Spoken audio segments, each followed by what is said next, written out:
Hi guys, Mahesh friends. తెలంగాణలో నిరుద్యోగులకు మరొక శుభవార్త అనేది రావడం జరిగింది. కొత్తగా మనకు 9200 పంచాయతీ కార్యదర్శి పోస్టు సంబంధించి ఇన్ఫర్మేషన్ అయితే ఉంది. 2 నెలల్లోగా మనకు నియామక ప్రక్రియ అనేది పూర్తవుతుందంట. 3 ఏళ్ల తర్వాతే మళ్ళీ మనకు క్రమబద్ధీకరణ అయితే ఉంటుందంట.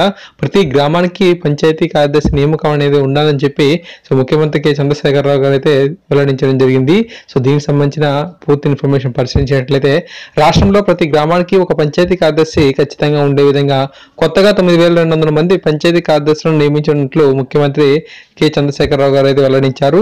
వారం రోజుల్లోగా నియామక ప్రక్రియ ప్రారంభించి 2 నెలల్లోగా పూర్తి చేయాలని అధికారులను సోమవారం ఆదేశించారు.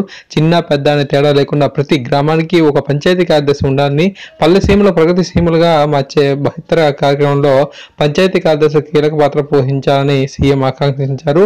కొత్తగా నియామకమయ్యే పంచాయతీ కార్యదర్శులకు 3 ఏళ్ల వరకు ప్రొబేషనరీ పీరియడ్ ఉంటుంది. ఆ తర్వాత పనితీరు ఆధారంగా వారిని క్రమబద్ధీకరించాలని, విధులలో నిర్వహించలేని వారిని క్రమబద్ధీకరించకుండా ఉండే విధంగా విధానం రూపొందించాలని సీఎం చెప్పారు. ప్రొబేషన్ సమయంలో నెలకు 15,000 రూపాయల జీతం అనేది ఇవ్వాలని ఆదేశించారు. పంచాయతీ కార్యదర్శుల నియామకంలో రూల్ ఆఫ్ రిజర్వేషన్ పాటించాలని చెప్పారు. పంచాయతీరాజ్ శాఖ ఆధ్వర్యంలోనే జిల్లా కార్యదర్శుల నియామకాలు జరపాలని చెప్పారు. రాష్ట్రంలో 12,750 గ్రామ పంచాయతీలు అయితే ఉన్నాయి. వీటిలో మొత్తం 3,562 పంచాయతీ కార్యదర్శులు ఉన్నారు. ఇటీవల ప్రభుత్వం కొత్త గ్రామ పంచాయతీలను ఏర్పాటు చేసింది. పాత గ్రామ పంచాయతీల్లో కూడా ఖాళీలు ఉన్నాయి. అన్ని గ్రామాలకు ప్రత్యేకంగా పంచాయతీ కార్యదర్శులు అయితే ఉండాలని, ఒక గ్రామానికి మరో పంచాయతీకి ఇన్ఛార్జిగా ఉండే విధానానికి స్వస్తి పలకాలని చెప్పి సీఎం ఆదేశించారు.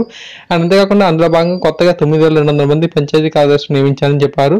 నియామక ప్రక్రియ, పంచాయతీ కార్యదర్శుల విధులు, బాధ్యతలు తదితర అంశాలపై విధి విధానాలు రూపొందించాలని పంచాయతీ మంత్రి జోపల్లి కృష్ణారావు, ప్రభుత్వ ప్రధాన కార్యదర్శి ఎస్కే జోషి, పంచాయతీరాజ్ ముఖ్య కార్యదర్శి వికాస్ రాజ్, కమిషనర్ నీతు ప్రసాద్లకు ఆదేశించారు. ఈ విధంగా మనకు ఈ యొక్క పంచాయతీ కార్యదర్శి పోస్టులకు సంబంధించి ఇన్ఫర్మేషన్ అయితే ఉంది. తెలంగాణలో నిరుద్యోగులకు ఇది మరొక సూపర్ శుభవార్త అని చెప్పుకోవచ్చు.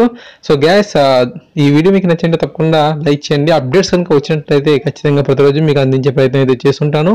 నా యొక్క కొత్త ఛానల్ కూడా మీరు సబ్స్క్రైబ్ చేసుకోండి. కింద డిస్క్రిప్షన్లో లింక్స్ అనేది ఇచ్చాను. ప్లీజ్ సబ్స్క్రైబ్ చేసుకొని సపోర్ట్ చేయండి. Thank you.